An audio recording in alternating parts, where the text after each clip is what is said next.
আসসালামু আলাইকুম এভরিওয়ান, কি অবস্থা সবার? আজকে অনেক দিন পর আমি আমার খালামণির বাসায় যাচ্ছিলাম। আর যেহেতু ঈদ ছিল, আর ঈদের পরের দিন ঢাকা থেকে আমার আত্মীয় স্বজন, খালতো ভাই বোন যারা আছে সবাই কিন্তু বেড়াতে আসছিল। আর সেদিন আমার খালতো ভাই বোনেরা মোস্তাকিমকে এসে নিয়ে যায় আমার খালামণির বাসায়। আর আমিও সেখানে মোস্তাকিমকে নেওয়ার জন্য আজকে চলে আসি। এই যে আমার ভাই বোনেরা বিদ্যাসাগর, তারা পড়ালেখা করছে। তারপর এখানে এসেই আমরা খেতে বসে পড়ি। আন্টি কিন্তু অনেক রকমের ভর্তা, বউয়া ভাত করেছিল।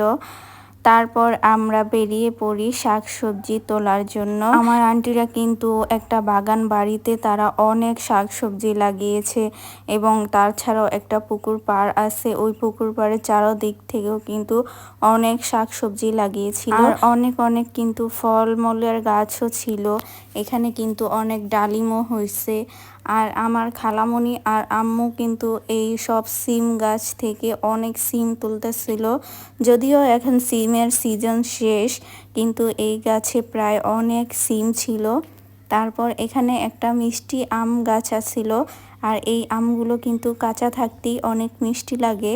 তো হাফসা আমাকে অনেকগুলো আম ছিঁড়ে দিচ্ছিল। এত প্রচণ্ড রোদ ছিল আজকে, এই আমগুলো নিয়ে আমি বাসায় জুস করে খাবো। আর কাঁচা আমের জুস খেতে কিন্তু অনেক বেশি মজা। আর এই চারদিকটা হচ্ছে এই পুরো বাগান বাড়িটা।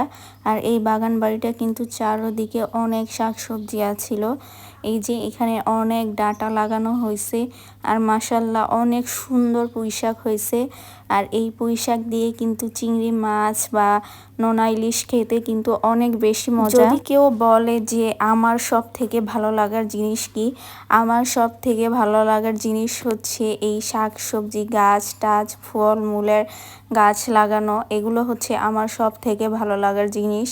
কারণ আমি অনেক শাকসবজি খেতেও পছন্দ করি এবং দেখতেও আমার কাছে অনেক বেশি ভালো লাগে। এখানে কিন্তু একটা চিচিঙ্গার গাছ লাগানো হয়েছে। আর এখানে কিন্তু দুইটা চিচিঙ্গা হয়েছে। আর কোন দেশে কি নামে পরিচিত এই শাকসবজিটা অবশ্যই কমেন্টে জানাবেন। আমরা কিন্তু এটাকে কহিও বলে থাকি। আর এই কহিকে কিন্তু ডিম দিয়ে ভাজি করলে অনেক বেশি মজা লাগে। আর এই কহিটাও অনেক বড় হয়ে গেছে, এগুলো কিন্তু খাওয়ার উপযুক্ত হয়ে গেছে। এগুলো সব আমরা ছিঁড়ে নিয়ে যাব। আর এখানে কিন্তু অনেক সুন্দর কলমি শাকের ফুলও ফুটছে। আর এখানে আমরা এতগুলা সিম উঠানো হয়েছে। এগুলো যদিও বিচিওয়ালা সিম হয়ে গিয়েছে। আর এই বিচিওয়ালা সিম কিন্তু ভাজি করে খেতে অনেক বেশি মজা।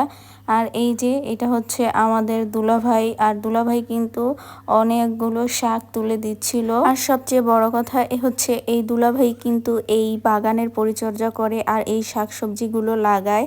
তিনি তার পরিশ্রমের কারণে কিন্তু এত সুন্দর সুন্দর শাক সবজি আমরা খেতে পারছি। এখানে কিন্তু অনেক সুন্দর ডাঁটাও হয়েছে, আর সাথে কিন্তু লাল শাকও। আন্টি আমাকে এখান থেকে অনেকগুলো ডাঁটা তুলে দিয়েছিল। আর ডাঁটাগুলো কিন্তু খেতে অনেক ভালো ছিল, একদম গলে গেছে। আর এই ডাঁটা দিয়ে কিন্তু দেশি মাছ বা শিং মাছ দিয়ে বা কই মাছ দিয়ে খেতে কিন্তু অনেক মজা। তারপর এখানে অনেক সুন্দর গিমা শাক হয়েছিল। এত সুন্দর শাক দেখে লোভ সামলাতে না পেরে আমরা অনেকগুলো শাকও উঠাই নিচ্ছি। যদিও গিমা শাক অনেক বেশি তিতা, আর গিমা শাকের বড়াও কিন্তু অনেক বেশি মজা খেতে। তারপর আমি আন্টিদের ক্ষেত থেকে কিছু ভুট্টাও নিয়ে যাচ্ছিলাম। আমি কিছু ছোট ছোট ভুট্টাও নিয়েছিলাম আজকে, কারণ ছোট ভুট্টা দিয়ে আমি অনেক সময় দেখা গেছে যে সবজি রান্না করলে, স্যুপ রান্না করলে ছোট ভুট্টাটা দিলে কিন্তু অনেক বেশি মজা লাগে। তারপর আমি কিছু বড় ভুট্টাও নিয়েছিলাম। বড় ভুট্টাগুলো কিন্তু সিদ্ধ করে লবণ মশলা দিয়ে খেতে অনেক বেশি মজা লাগে। আর বেশি বাড়তি হয়ে গেলে ভুট্টাগুলো কিন্তু আগুনে পুড়িয়ে খেতেও অনেক বেশি মজা। অনেকগুলো ভুট্টা তুললাম। তারপর আমরা এগুলো নিয়ে কিন্তু বাসায় সিদ্ধ করে ফ্রোজেন করে অনেক দিন পর্যন্ত রেখে দেওয়া যাবে। আর এই ছোট ভুট্টাগুলো কিন্তু খেতে অনেক বেশি মজা। অনেক শাকসবজি তোলার পর এখন মোস্তাকিমকে নিয়ে আমি বাসায় চলে যাচ্ছিলাম, কারণ আজকে বাসায় আবার একটা যাওয়ার পর বিয়ের দাওয়াত আছে।